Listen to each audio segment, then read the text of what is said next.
능력이고 힘임을 믿습니다. 예수 그리스도의 힘을 입은 자녀로서 살아갈 수 있도록 우리를 인도하여 주십시오. 감사합니다. 예수님의 이름으로 기도드렸습니다. 아멘. 1월의 찬양은 마커스 워십의 깊어진 삶을 주께라는 찬양입니다. 함께 찬양 드리도록 하겠습니다.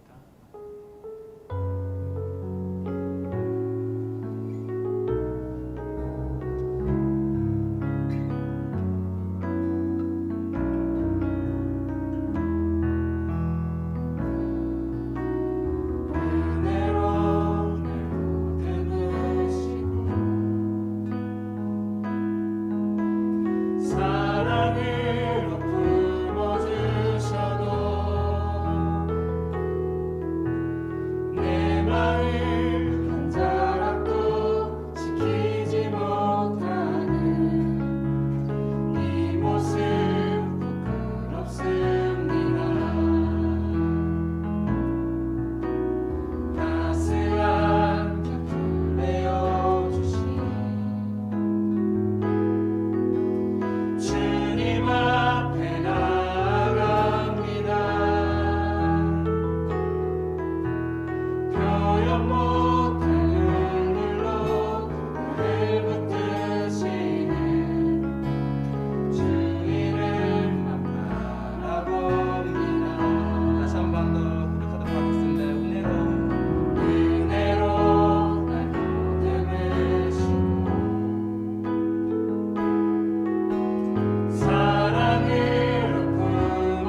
마주한 슬픔을 견뎌나가며 매일 마주한 슬픔을 견뎌나가며 주 예수의 마음을 닮아가네.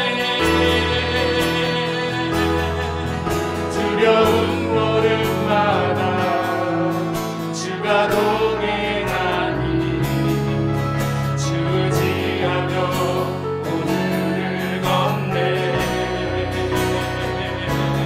주의 신실한 소망을 깊이 나누며 주 예수의 풍요를 채워가네. 하나님의 자녀로 명예 지켜가며 깊어진 삶을 주께 드리네. 하나님의 자녀로 명예 지켜가며 깊어진 삶을 주께 드리네. 네, 계속해서 고난의 영혼 편의실곡과 찬양 드리도록 하겠습니다.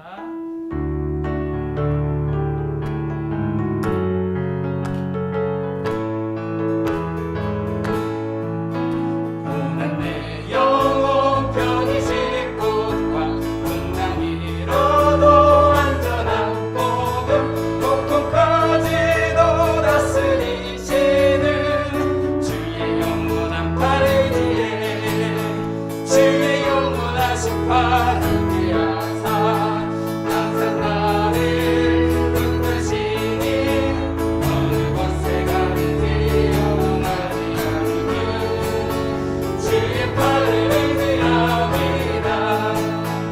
세상 친구들 나를 버려도 예수는 함께 동행함으로 주의 은혜가 충만하리니 주의 영원한 팔을 뒤에 주의 영원하신 팔을 위하사 항상 나를 붙드시니 어느 곳에 가든지 영원하지 않는 주의 팔을 의지함이라.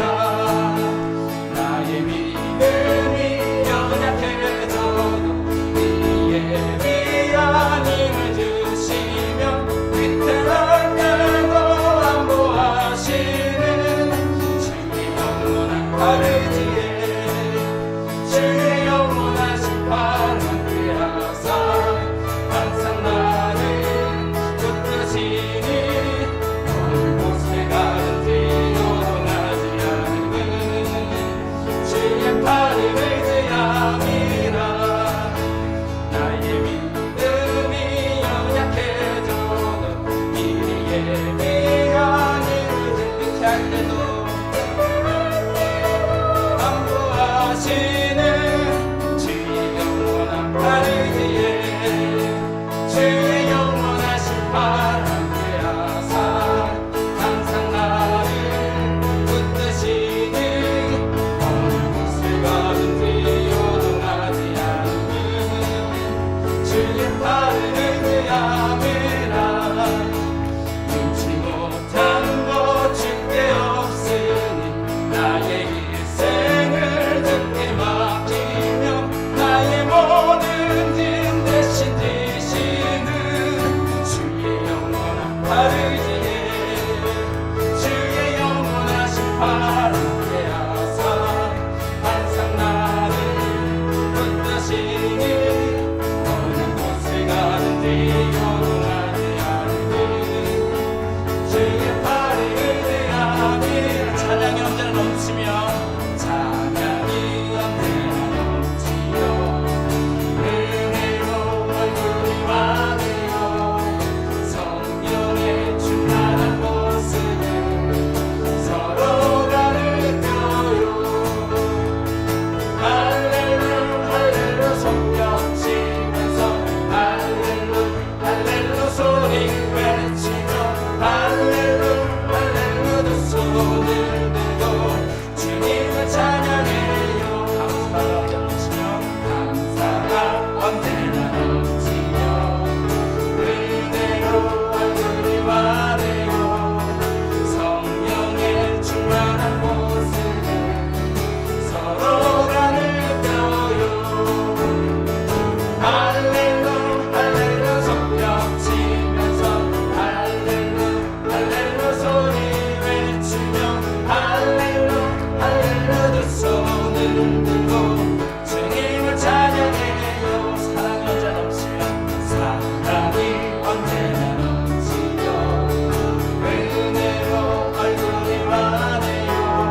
십자가의 은혜로서 그대는 씻겨 있는가 더러운 내게 하는 능력을 그대는 자기 아는가 예수의 보혈로 그대는 씻겨 있는가 마음속에 여러 가지 죄악이 깨끗이 씻겨 있는가 주 예수와 만나서 늘 함께 그대는 행동을 하는가 아무 때나 어디서나 그대는 십자가 붙들고 있는가 예수의 보혈로 그대는 씻겨 있는가 마음속에 여러 가지 죄악이 깨끗이 씻겨 있는가 주 예수 다시 그대는 영접할 제복이 있는가 그대 몸은 거룩한 목성국에 들어갈 준비가 됐는가 예수의 보혈은 예수의 보혈로 그대는 씻겨 있는가 마음속에 여러 가지 죄악이 깨끗이 씻겨 있는가 모든 죄에 더러운 예복을 주 앞에 지금 다 벗어서 샘물같이 솟아나는 보혈로 눈보다 거룩하게 씻으라 예수의 보혈로 그대는 씻겨 있는가 마음속에 여러 가지 죄악이 깨끗이 씻겨 사전 한 번 더 고백하도록 하겠습니다. 내 더러워진 내 몸을 주 앞에 제가 벗어서 샘물같이 솟아나는 보혈로 솟아나는 보혈로 눈보다 거룩하게 씻으라 예수의 보혈로 그대는 씻겨 있는가 마음속에 여러 가지 죄악이 깨끗이 씻겨 있는가 예수의 보혈로 그대는 씻겨 있는가 마음속에 여러 가지 죄악이 깨끗이 씻겨 있는가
봄철과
죄를 사하여 아니하시 주 친히 오사 인도하네 주 친히 오셔서 인도하네 오늘의 힘내고 내일의 소망 주만의 왕복을 내리시네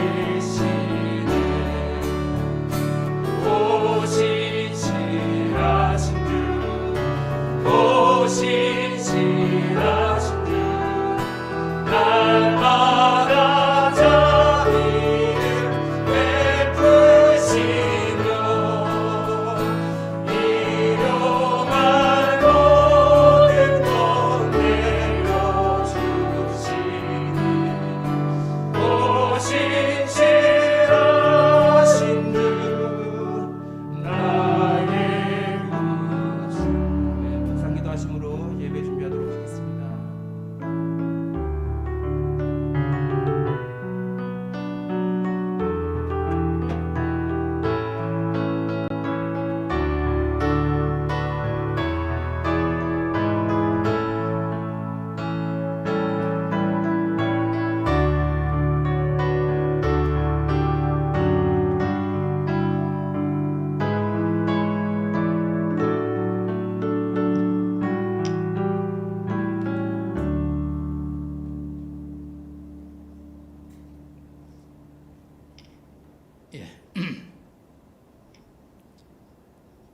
우리 같이 한번 기도드리겠습니다.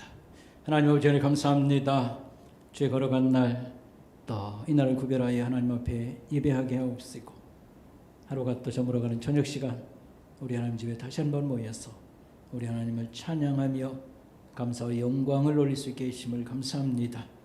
아버지 하나님 특별히 우리 개인이 하나님 앞에 또 감사하는 마음으로 찬송 올리기를 즐겨하게 하옵시고 우리 설목교회 모든 성도들이 하나님 우리 하나님 앞에 살아있는 찬송을 즐겨드리는 성도들 되게 하옵시고 또 감사하는 여러 일들도 많게 하옵시고 또 풍성한 감사를 하나님의 표현하는 우리 성도들 다 되어지게 해주시기 바랍니다. 이 밤에도 하나님의 생명의 말씀 성경 말씀 요한복음을 저희들이 또 듣고 배울 때에 하나님께서 우리에게 직접 가르쳐 주시고 삶에 적용하게 하옵시고 또 산 진리가 될 수 있도록 하나님 그렇게 만들어 주시기 원합니다. 감사를 드리오며 예수님의 이름으로 기도 올리옵나이다.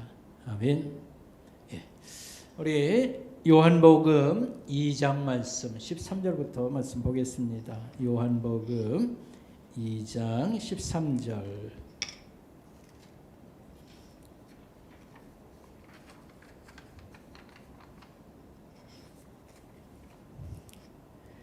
요한복음 2장 13절입니다. 그래서 22절까지 말씀 우리 한 절씩 기도하겠습니다. 요한복음 2장 13절. 유대인의 유월절이 가까운지라 예수께서 예루살렘으로 올라가셨더니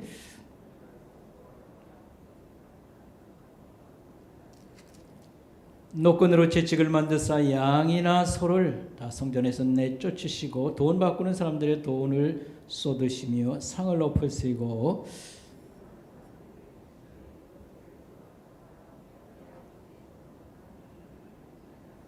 제자들이 성경 말씀에 주의 전을 사모하는 열심히 나를 삼키리라 한 것을 기억하더라.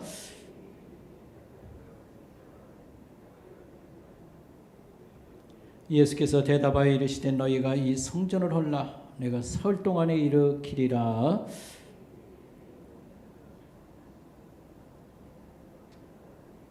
그러나 예수는 성전된 자기 육체를 가리켜 말씀하신 것이라.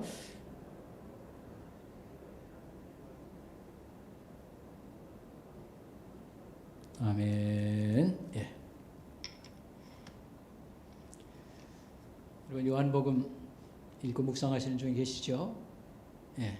여러 가지 유의감을 보고 있습니까? 예. 저를 뭐 그대로 다 쫓아가면서 강론을 못하겠고 그냥 중요하다 싶은 걸 말씀을 생각하는데 사실 뭐 중요하지 않은 데가 어디가 있겠습니까?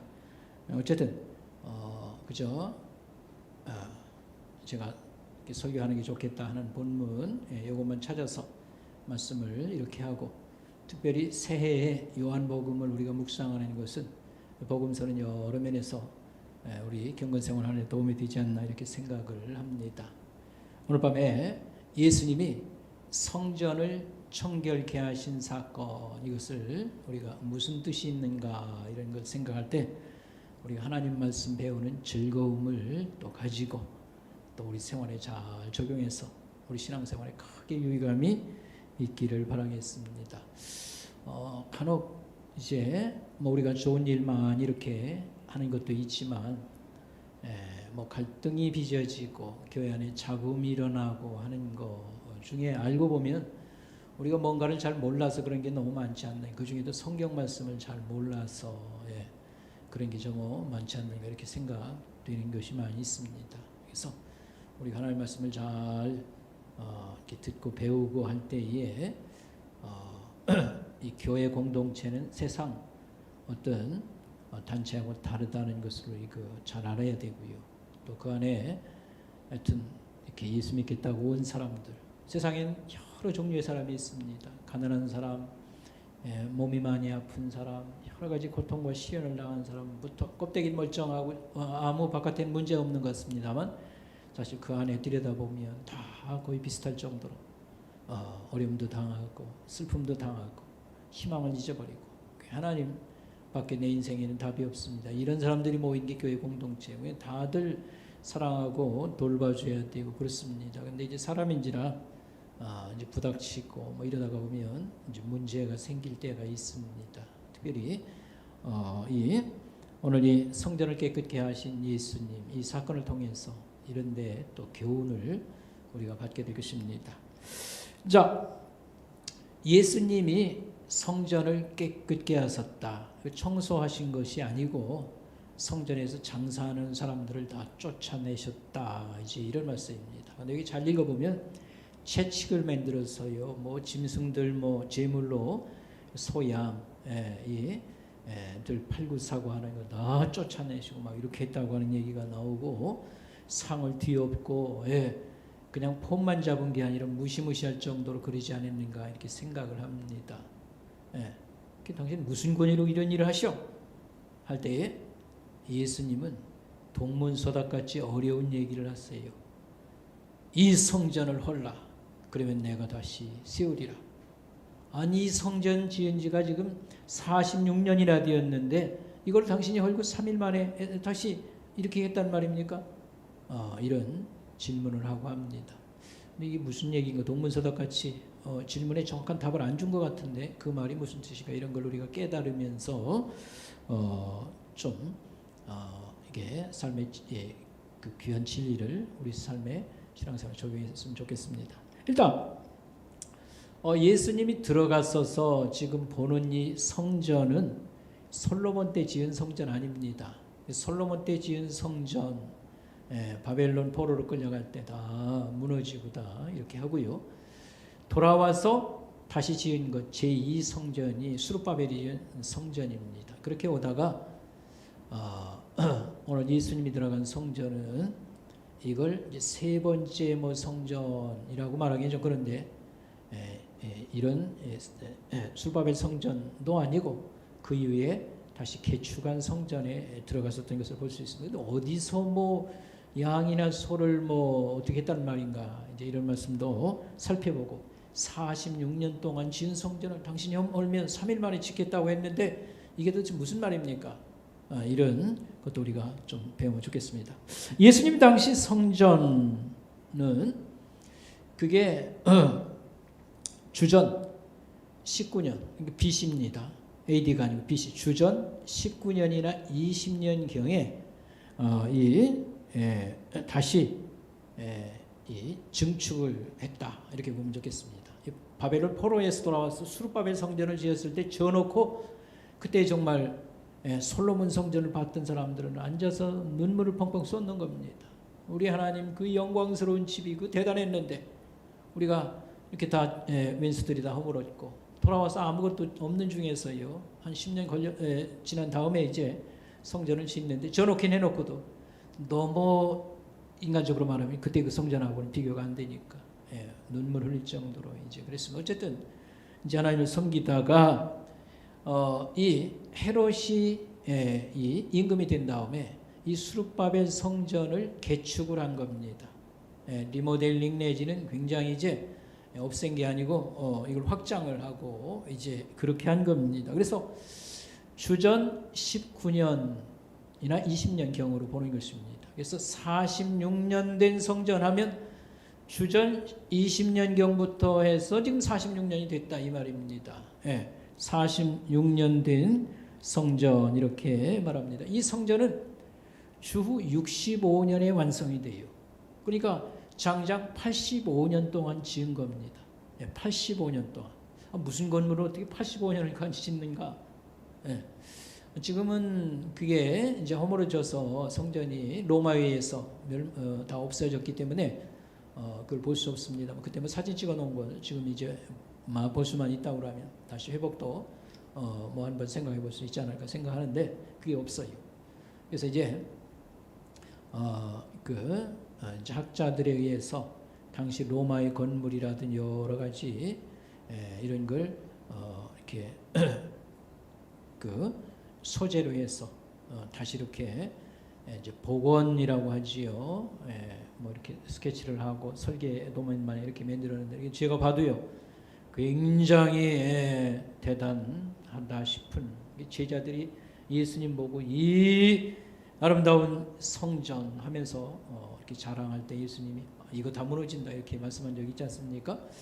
오늘 그 그림이라도 여러분에게 보여드리려고 했는데 이게 흑백으로 되어 있어가지고 어디 이제 컴퓨터에 저장된 게 아니고 책에서 이렇게 한 거라 좀 뭐 확인합니다만 하여튼 이 헤롯이 그 개축한 성전은 85년 동안 사실은 걸렸다고 하는 사실입니다. 헤롯 성전은 헤롯이 처음 허물고 다시 지은 것은 아니고요. 그걸 이렇게 개축을 한 것이다. 이렇게 우리식으로 말하면 리모델링을 한 것이다. 그리고 확장을 했다. 이렇게 보면 좋겠습니다. 그래서 여기 20절에 나온 대로 이 성전은 40년 동안 완공된 건데 46년 된 것인데 당신이 이걸 허물면 3일 만에 이것을 다시 세우겠다고 하는 말, 이게 말이나 된 겁니까? 이제 이런 식으로 얘기를 합니다. 그러니까 주전 20년부터 46년 동안이라고 했으니까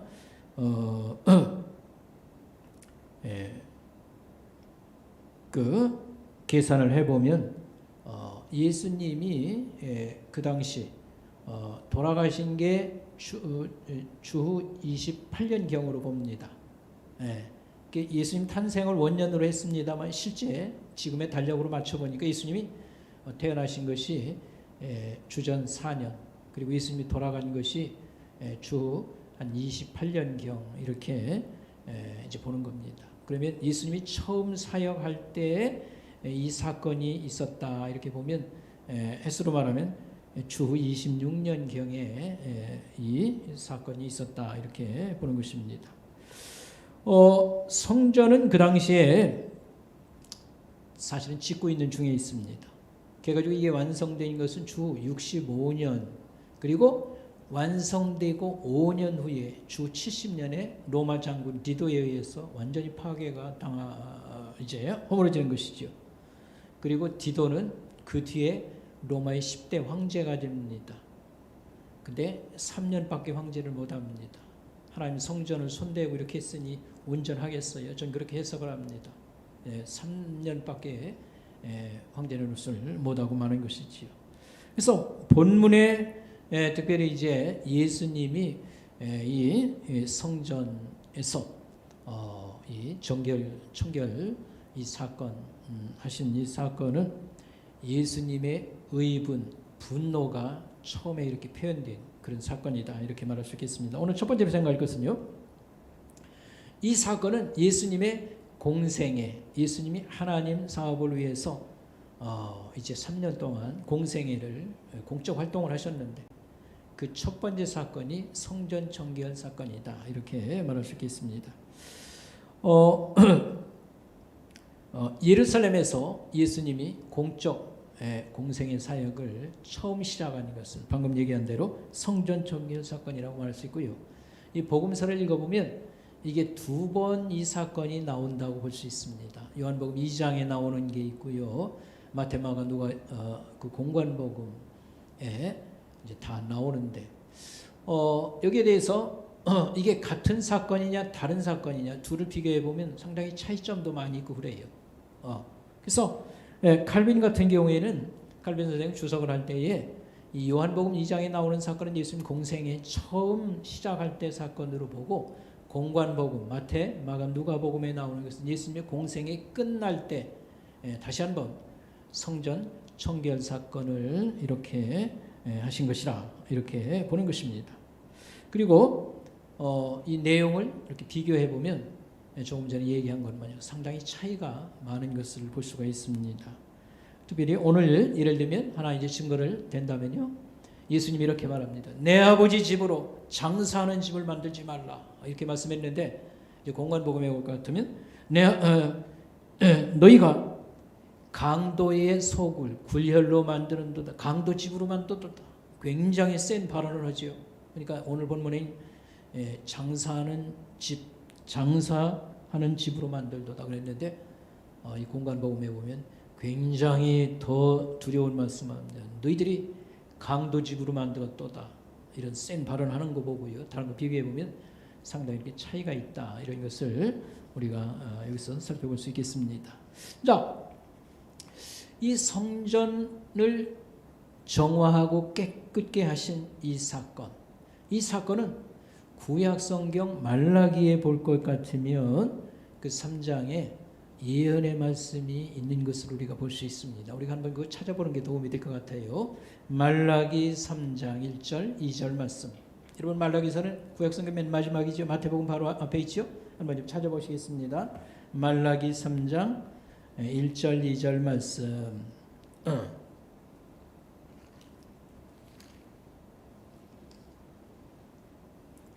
말라기 3장 1절 2절 말씀. 자, 같이 한번 읽어보겠습니다. 여러분 같은 목소리로 1절 2절 같이 한번 읽어보시기 바랍니다. 시작.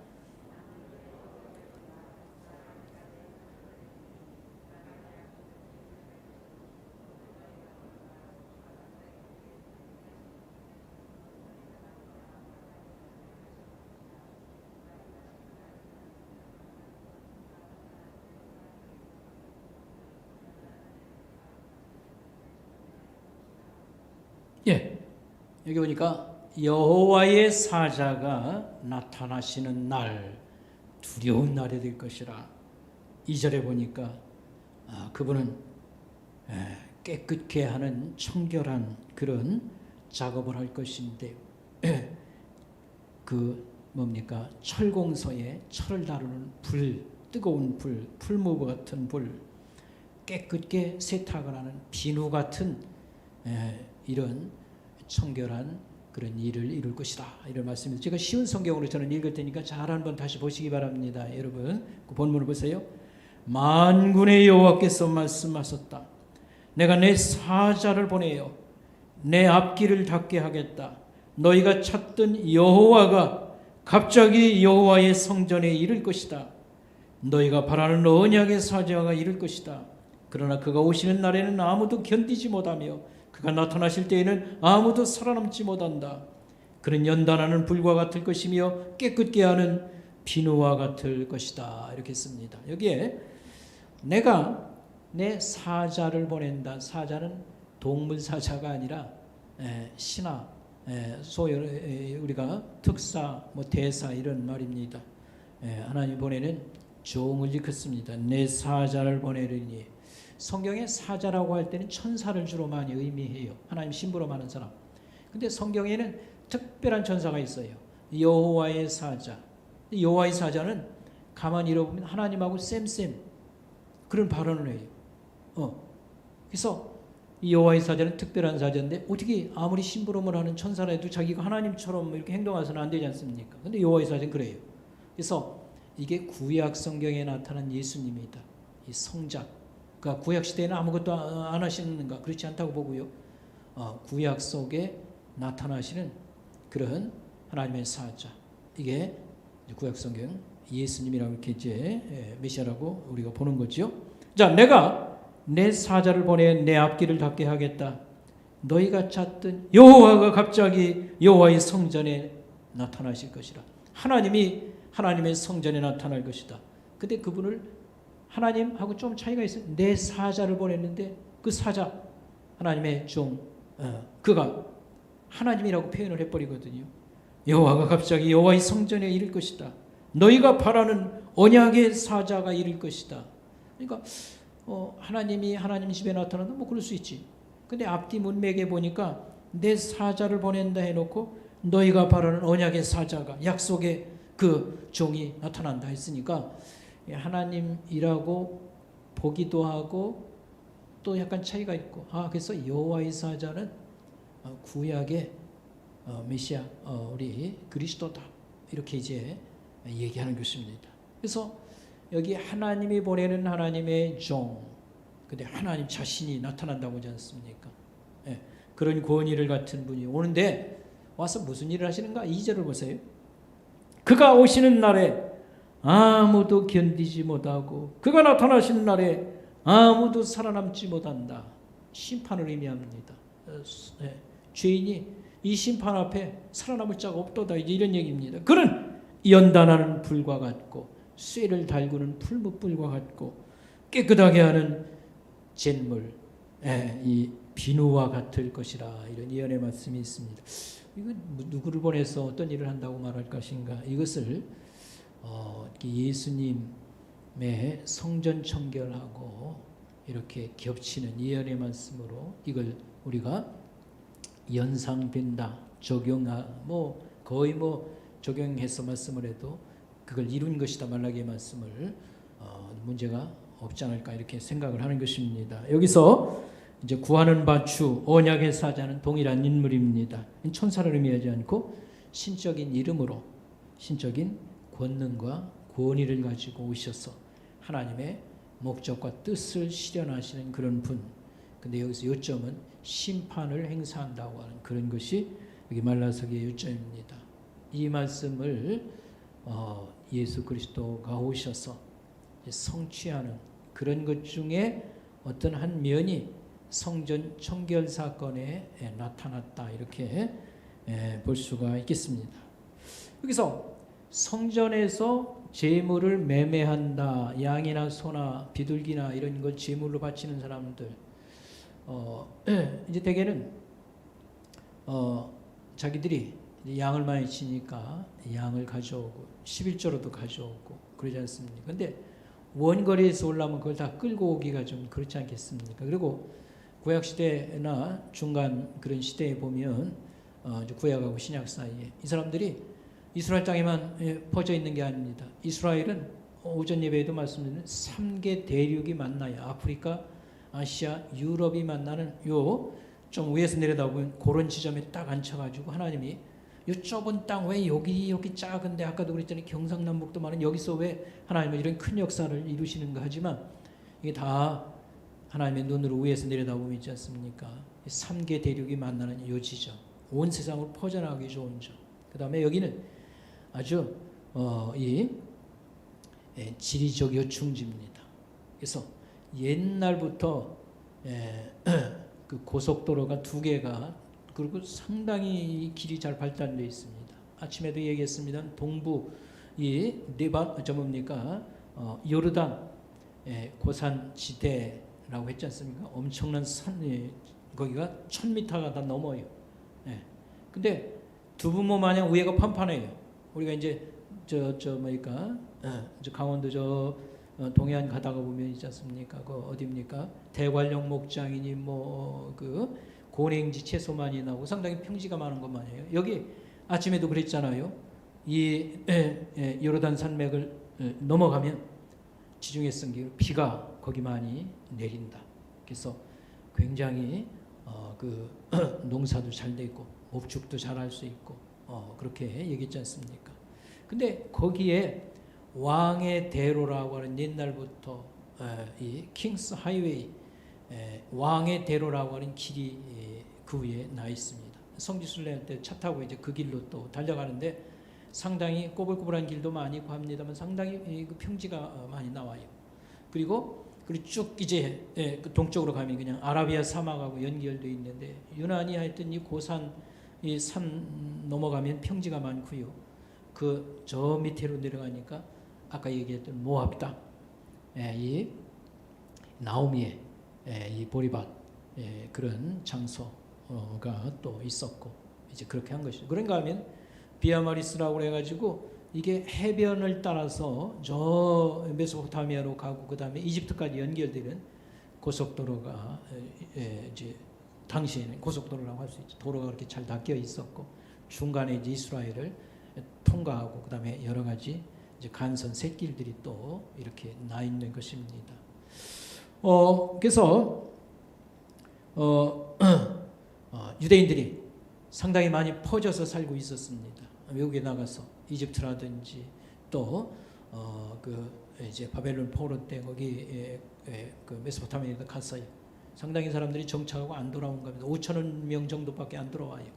그리고 끌려간 사람들이 거기서요 이렇게 안정된 생활을 하니까 거기서 그냥 있는다든지 그다음에 로마 지배하에서는요 로마로 많이 또 진출을 한다든지 뭐 그리스, 터키 이런 지역으로.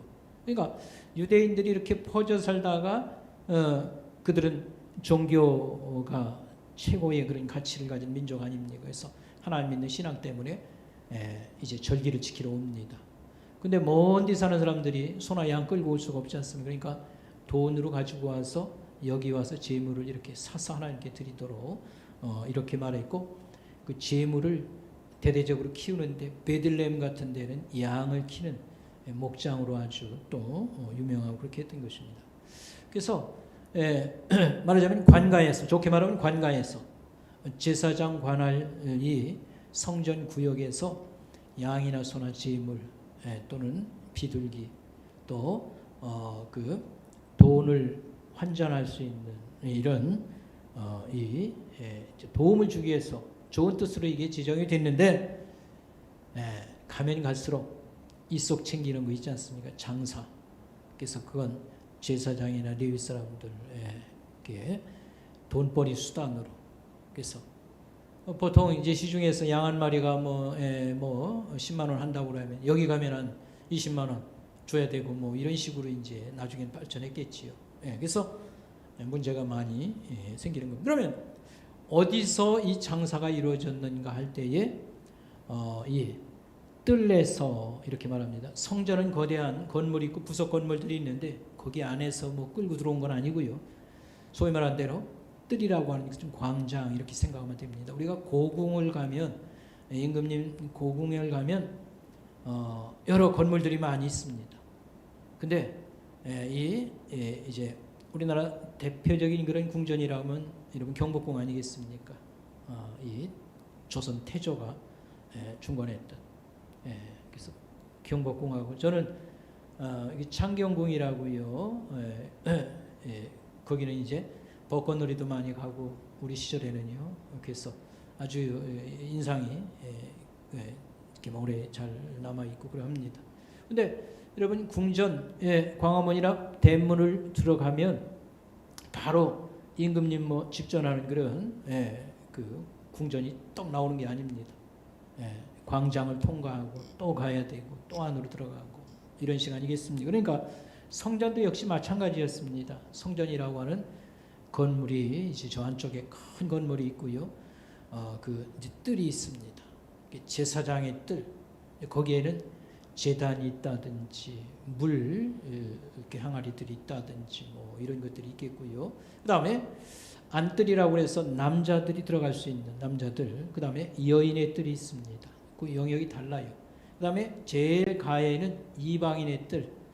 외국 사람들, 외국에 사는 사람들, 다른 종교를 가진 사람도 거기까지 들어올 수 있습니다. 그다음에 외국인이 유대교로 개종한 경우도 역시 이방인의 뜰까지 들어왔는데 이방인의 뜰에서 이 양이나 이런 것들을 이렇게 사업할 수 있도록 그렇게 했다고 하는 사실입니다. 그리고 돈 바꾸는 것은 뭐냐면 우리가 일반 경비를 돈으로 바꾼 게 아니고 이 성전을 관리하고 보수하기 위해서 모든 이스라엘 사람들은 그 성전세를 냈습니다.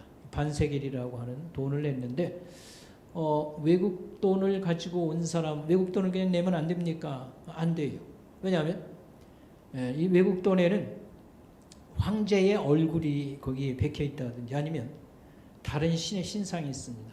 독수리 뭐 이렇게 디자인 같은 거, 이것은 외국 신을 상징할 수 있습니다. 그런 건 안 되고, 그래서 이스라엘 돈으로 바꿔서 이 성전세를 내도록 하고, 이제 이런 걸 돕기 위해서 했는데, 아마 모르긴 몰라도 생각보다 굉장히 뭐 사람들이 다른 것도 뭐 또 하는 취급하는 사람도 아마 조금은 있을지도 모르겠고요. 이 소란하고 복잡했던 게 아닌가 이렇게 생각을 하는 것입니다. 그러면 예수님이 하신 일이 뭔가 우리가 여기 잘 들여다보면요, 예수님이 성전에서 장사하는 사람들을 몰수이다 쫓아내시는 것을 볼 수 있습니다. 그러면 예수님이 그전에는 성전에 안 오셨는가? 이분 12살에도 성전 가시고요, 적어도 1년에 한 번 이상은 성전 갔었는데 그때는 아무 반응을 안 보이시다가 왜 지금에 와서 이렇게 재측을 들고 막 사람들을 이렇게 몰아내고 하시는 걸까? 그때는 이제 공생애라고 하나님 일을 위해서 공적으로 활동을 하시지 아니한 그런 시절이기 때문에 마음속에 의분을 느끼셨을지라도 개인 자격으로 참으셨다 이렇게 보면 좋겠습니다. 그런데 예수님이 공적 활동을 예루살렘에 시작할 때 첫 번째 하신 일이 이 성전을 깨끗게 한 이 일부터 이제 공생애가 시작됐다 뭐 이런 식으로. 예수님 공적으로는 뭐 세례 받은 것도 있고 광야에 시험 당한 거 뭐 이런 것도 있습니다만 예루살렘에서 공적으로 활동하신 것 얘기할 때에는 우리 요한복음에 근거해서 바로 성전 청결 사건으로 이렇게 보는 것입니다. 그다음에 예수님은 그날 어떻게 하셨는가? 이 노끈을 이렇게 만들어 가지고요, 이걸 이렇게 사용을 하셨습니다. 그래서 요한복음 지금 읽어보면 양이나 소를 쫓아낸 것 같이 보여집니다. 그래서 학자들마다 그날 사람도 이 노끈으로 얻어맞고 쫓겨나고 뭐 그렇게 한 거냐, 이런 얘기를 할 때 우리 학자 가운데 렌스키라고 하는 주석가는 사람들도 채찍으로 쫓아내셨다, 얻어맞은 사람도 있을 거고 이제 이렇게 얘기하고요.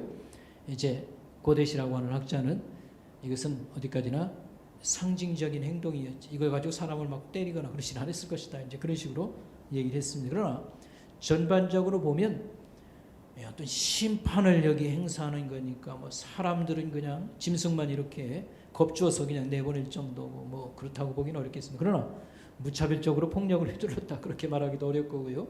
어쨌든 사람들이 두려움을 느꼈다 할 정도로 그는 이런 그 모습을 보여주셨다 이렇게 말할 수 있겠습니다. 우리가 예수님 하면 아주 온순하시고 참 온화하시고 부드럽고 이런 이미지를 갖고 있는데 예수님의 환한 모습을 보았다 할 때에 당황스럽기도 하고 이건 뭘 얘기할까 이런 생각을 하게 됩니다.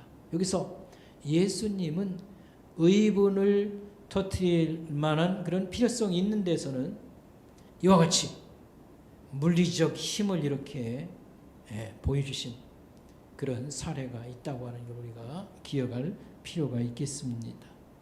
잘못한 것도 그냥 대충 좋은 게 은혜로운 것이고 이렇게 해서 그냥 넘어가는 그런 스타일의 평화주의자로서 예수님을 우리가 생각한다면 이건 잘못된 그런 이미지가 될 수 있겠습니다. 그리고 그 굉장히 장사하고 돈 바꾸고 왔다 갔다 하는 사람들이 많고 규모가 대단했을 것이라고 보는 것이고요. 예수님은 이 모든 사람이 두려움을 느낄 정도로 이렇게 그 자기의 권위를 이렇게 나타내셨다 이렇게 말을 할 수 있겠습니다. 예수님 말씀은 특별히 우리가 좀 새겨드려야 될 그런 중요한 그런 것을 우리가 가지고 있다고 보고요. 예수님이 이 성전은 어떤 곳이 되어야 될까 쭉 설명하고 가르친 건 아니지만 이걸 통해서 우리가 한번 생각하게 하는 내용이 있다고 보는 것입니다. 그게 뭐냐면 예수님이 성전을 일컬어서 내 아버지 집이라 이런 말씀했습니다. 내 아버지 집. 여러분 앞에서도 우리가 예수님이 하나님을 아버지라고 이렇게 불러가지고 문제가 이제 곧 우리 이제 큐티는 그 뒤에 부분에서 이제 나옵니다만 예수님의 신성 문제 요한복음 그걸 계속 다루지 않습니까? 그런데 어쨌든 하나님을 내 아버지라고 불렀었다는 것입니다. 이것은 자신이 결국은 메시아 구세주로 오신 분 메시아를 드러내고 선포하시는 것이다. 이렇게 말할 수 있겠습니다. 하나님의 뜻을 이루기 위해서 그 뜻의 핵심은 사람을 구원하는 그런 일인데 어쨌든 하나님의 뜻을 이루러 오신 그리스도 메시아다. 이런 걸 여기서 말씀하는 것이고 내 아버지 집은 결국에 와서는 제사, 예배가 드려지는 곳이고 기도하는 집 이런 말씀했지 않습니까? 기도가 드려지는 것이고 하나님을 찬양하고 이런 곳이어야 된다고 하는 것을 예수님이 말씀해 주셨습니다. 그래서 장사하는 집으로 만들지 말라 라는 말 인간이 이래저래 어떤 이권을 행사하고 유익을 얻으려고 하는 그런 대상으로 삼지 말라고 하는 말씀을 해서 말씀하신 것을 볼 수가 있겠습니다. 자 그러면요 이날 여기에 대해서 예수님의 권위 앞에 사람들이 그냥 다 순복하고 아무 일도 없었는가 하면 그렇지 않았습니다. 반발을 사는 사람들이 있었습니다. 예수님을 향해서 당신이 뭔데 이건 쉽게 말하면 국가적으로 허용을 받은 이런 일인데 제사장들 다 허락받고 우리가 이런 일을 하고 있는 것입니다. 당신 무슨 일로 이런 일을 합니까? 대드는 사람이 있었던 것으로 여기 성경은 말하고 있습니다. 그래서 당신이 이런 일을 하는 그 권세가 도대체 어디서 온 겁니까? 권위의 출처를 대라고 말을 합니다. 정확히 말하면 이 권위의 증표를 내놔라고 하는 것입니다. 이적이라든지 하나님에게로부터 왔다든지 하여튼 그런 권위의 증거를 내놔라 이런 얘기를 했습니다. 당신이 개혁가라고 이렇게 생각을 하는가 본데 정말 하나님에게로부터 와서 이런 권위를 받은 게 있으면 그 증거를 내놔라 하고 영장이 있냐 이런 식으로 이제 질문한 거죠. 근데 예수님의 답변이 묘한 답변을 하셨습니다. 뭐라고 답변했냐면 이 성전을 헐라 그리하면 내가 3일 만에 세우리라. 이게 참 어려운 그런 답변입니다. 아니 당신 무슨 권위로 이렇게 하십니까? 권위를 그 증표를 내시오. 영장이 있어? 이렇게 물었는데 이 성전을 헐라 그리하면 내가 3일 만에 지으리라. 소위 말하는 동문서답 같기도 하고 매우 어려운 그런 질문입니다. 근데 요한이 요한복음을 기록하고 그 제자들이 나중에 알고 그 21절에 이렇게 설명을 붙여놨어요. 여러분 한번 보시겠습니다. 자, 요한복음 2장 21절 거기 한번 보겠습니다. 20절 보세요. 유대인들이 이르되 이 성전은 46년 동안 지었거늘 네가 3일 동안에 일으키겠냐? 이렇게 말을 해요. 그랬더니 예수는 성전된 자기 육체를 가리켜 말씀한 것이라 이렇게 말을 했습니다. 요한이 여기다 이제 나레이터라고 하죠. 여기다 설명을 줄을 얘기해 나중에 우리는 깨달았습니다. 이게 무슨 말인지. 성전된 자기 육체를 가르쳐 말한 것이라 이렇게 말하고 있습니다. 그리고 그 22절에 보면 죽은 자 가운데서 살아나신 후에 제자들이 이 말씀을 기억하고 깨닫고 성경과 예수께서 하신 말씀을 믿었더라 이런 말씀이 있는데 그래도 이게 우리 무슨 말인지 이렇게 똑 떨어지게 와 닿는 게 없는 것을 볼 수 있습니다. 여기서 성전된 자기 육체라고 이제 말했는데 여기서 이 건물을 헐라 그리하면 다시 세우리라 이것은 예수님의 죽음과 부활을 의미한다고 말할 수 있겠습니다. 그래서 이 솔로몬 성전이 됐든지 수르바벨 성전이 됐든지 헤로지니 성전이 되었든지 성전은 결국은 예수님을 가르치고 있습니다. 예수님을 가르치고 있다. 뭐가 예수님을 가르치고 있는가? 성전의 제물을 살펴보면 결국은 우리에게 완벽한 제물로 드려진 분은 예수님이고요. 그 다음에 예수님이 십자가에 달리던 날 성전 휘장이 찢어져 가지고 성소와 지성소가 통합되지 않습니까? 하나님과 사람이 만나지 않습니까? 그래서 예수님이 십자가에 죽으시던 날 성전이 중간문이 확 열린 거에 찢어져 가지고 그래서 하나님과 사람이 각각 만날 수 없는 그런 방에 거주했었는데 통합이 이루어진 거죠. 이건 뭘 얘기하냐면 그가 제물로 죽어서 하나님 앞에 길을 여섰다.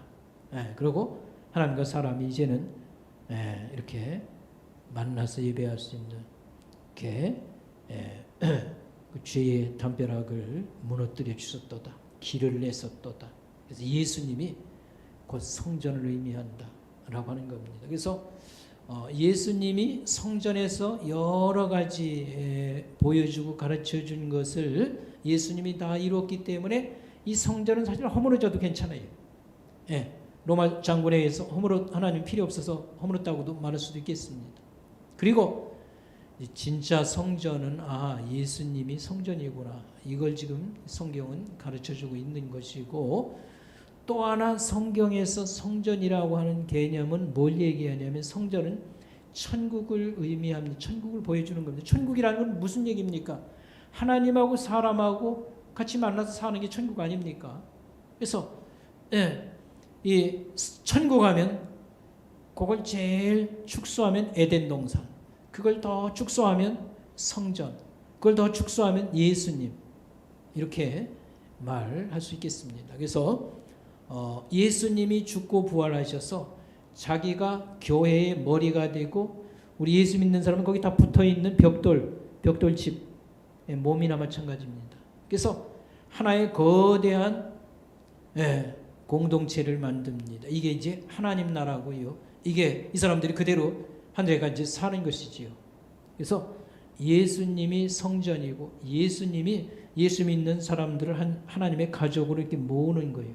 그걸 몸으로 말하면 예수님은 대표자니까 머리고 우린 거기에 붙어있는 몸의 각 부분이다. 이런 설명이 나오는 겁니다. 그래서 신약 성경에서 성전이라고 하는 개념은 건물 개념에서 그것은 예수님을 가르치고 그것은 교회, 믿는 사람의 공동체, 하나님의 족속들을 다 엮어서 이걸 성전이라고 가르친다. 이렇게 말할 수 있겠습니다. 그렇다면 당신 개혁가라고 이렇게 하나 본데 그 증거를 내시오.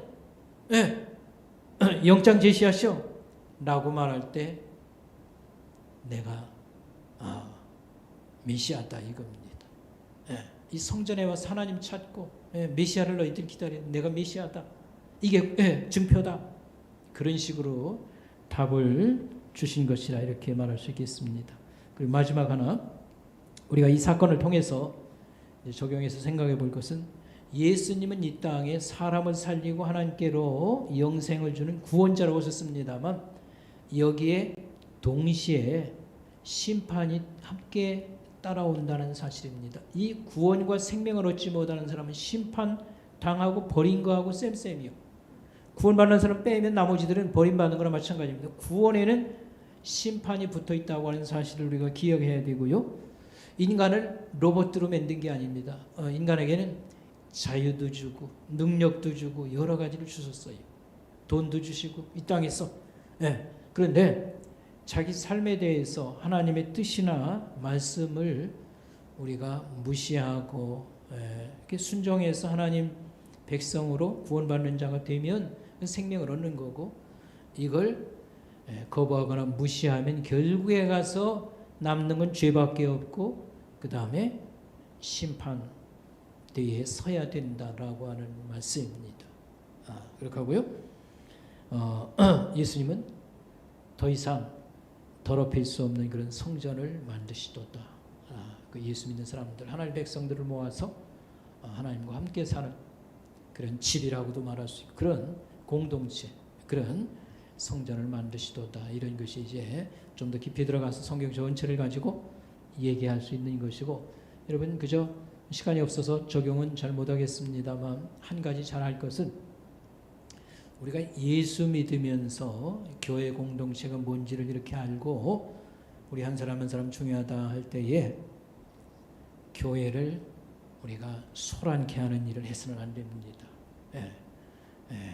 장사하는 사람이 그 당시 뭐 이렇게 하나님 집에서 좋은 동기로 시작했는데 막 장사하고 거기서 제사장들이 이문을 챙겨 먹고 하나님 집을 엉망으로 만든 이런 사건이 있었던 것 모양으로 우리가 예수 믿을 때에 하나님 교회를 이렇게 어지럽히는 일을 하면 여러분 안 된다고 하는 것을 거듭거듭 강조를 하고 싶습니다. 근데 이제 사람들이 모였다고 그러면 그 안에서 교회 안에서도 죄도 발생해요. 목사에게서도 그런 게 기어나올 수 있고 우리 신자들 사이에도. 그래서 죄가 나타나면 이건 제거해야 됩니다. 깨끗게 해야 돼요. 그럴 경우에는 교회에 기구나 절차가 있습니다. 당회도 있고 노회도 있고 총회도 있고 그래서 삼심제도에 의해서 똑같이 이런 벌은 밝혀지고 처벌을 받게 합니다. 이렇게 합법적으로 해야 되고 괜히 좀 이렇게 교회를 뭐 바로 세우고 쩐다고 그래가지고 소란을 피우는 사람들이 있을 수 있습니다. 근데 이거 정말 큰 그런 죄라고 하는 것을 알아야 됩니다. 하나님 교회를 소란케 하는 거 하나님이 원치 않습니다. 심판자는 따로 있어요. 심판은 누구에게 맡겨라? 하나님께. 우리가 개혁자라고 나서서 뭐 종교개혁까지 교회가 썩어받아가지고 하나님 말씀에서 이탈했기 때문에 루터나 이런 사람이 나와서 정말 세상 역사를 바꾸는 이런 교리 말씀을 입각해서 문제가 심각할 때는 이런 게 필요하지만 그렇지 아니할 때에는 여러분 미운 마음이 있고 문제가 뭐 이렇게 할 때 죄가 드러나면 반드시 그건 제거해야 됩니다. 하나님 교회를 깨끗게 해야 됩니다. 그럴 때는 합법적인 절차를 따라서 해야 되고 그렇지 아니하면 교회에 소란을 만들어서는 안 됩니다. 그런데 지금 교회마다 이런저런 문제를 가지고 갈등이 일어나고 하는 것을 볼 때 너무 안타깝습니다.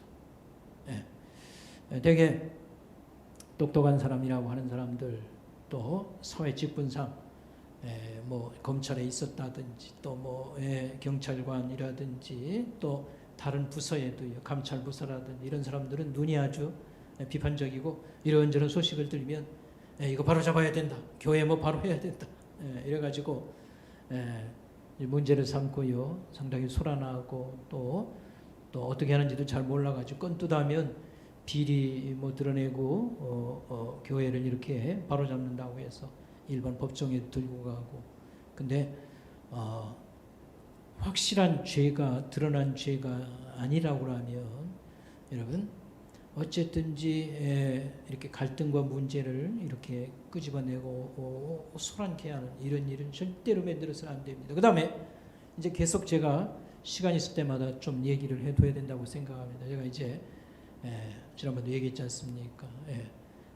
교회를 이렇게 봉사할 날이 얼마 안 남았으니까 알려주도록 하는데 우리 교회는 지금까지 뭐 별 소란한 일이 없었습니다. 다만 이제 교회 건축 얘기할 때 큰 일을 하다가 보면 의견이 서로 갈라지고 근데 사실 뭐 건축 때문에 그런 것라기보다는 제가 보니까요 직분 때문에 그렇더라고요.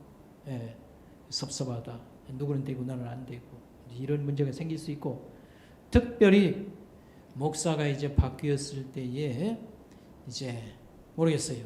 뭐 이제 마지막 갈 때 뭐 시비 거는 사람이 있을지 모르겠습니다. 하여튼요. 이제 처음 교회를 시작한 사람 같은 경우에는 좀 덜해요. 무슨 미운 뭐 일을 만들었거나 그런 거 아닌 다음에. 근데 이제 후임자가 올 경우에는 이제 텃세라고 하는 것도 있고요. 여러 가지 비교해서 그래서 참 장로님들이나 또 권사님들 여론을 형성해서 못마땅하도다 뭐 어쩌고 저쩌고 이런 일이 많습니다. 이제 그건 이제 좀 길게 얘기하려고 하는 건 아니고요. 우리 저 신세계백화점이라고 서울에 가면 그 근처에 성도교회라고 하는 교회가 있습니다. 아주 유명한 그런 또 교회입니다. 거기 제가 신학대학 다닐 때에 학장이 누구였냐면 지금은 이제 학교가 커져서 이제 총장이 있습니다. 그때는 학장이 김효 박사라고 근데 이분이 성품 좋고요.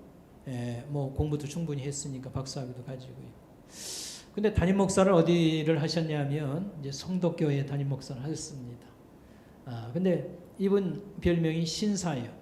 성품이 좋고 그렇습니다. 그런데 그 교회 장로님이 한 분이 해가 바뀌면 꼭 목사님을 방문하셔서 하는 말이 있다고 합니다. 목사님, 올해도 계실 건가요? 성품 좋겠다. 별명이 성자입니다. 그 다음에 사실 흠집할 거 없는데도 그냥 텃세를 하는 거예요. 우리 교회 내가 처음부터 이북에서 내려와서 이 교회에 개척한 사람 중에 한 살아있는 사람이고 목회자가 여기 유수한 사람들이 다 지나갔는데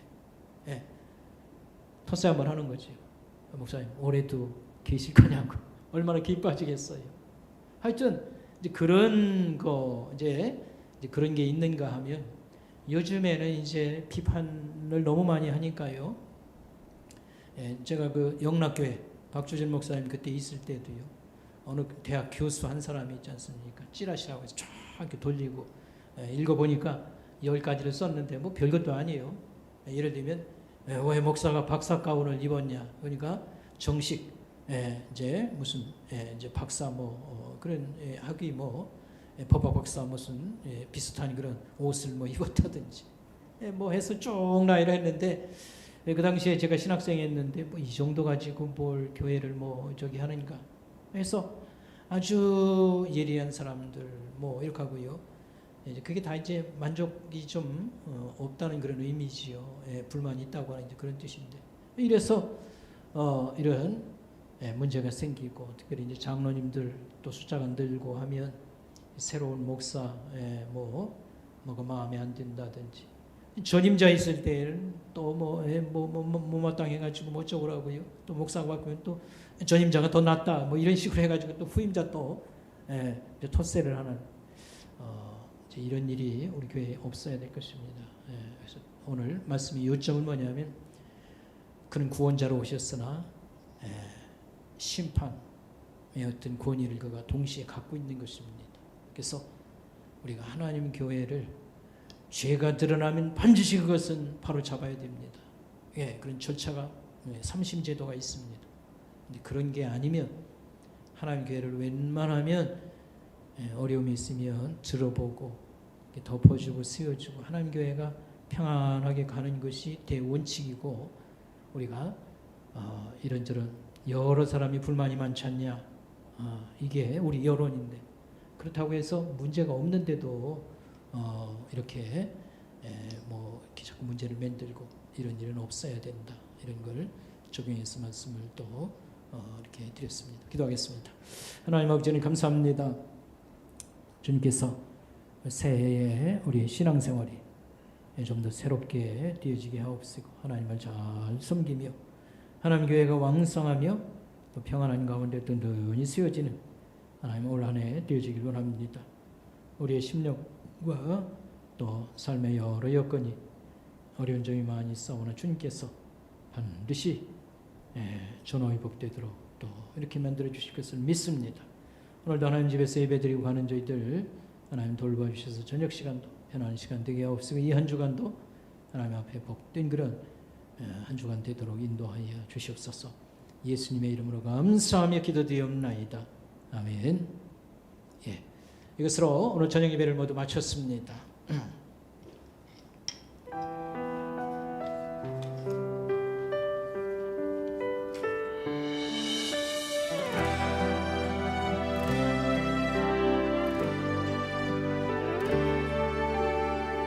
내 백성이 나를 떠나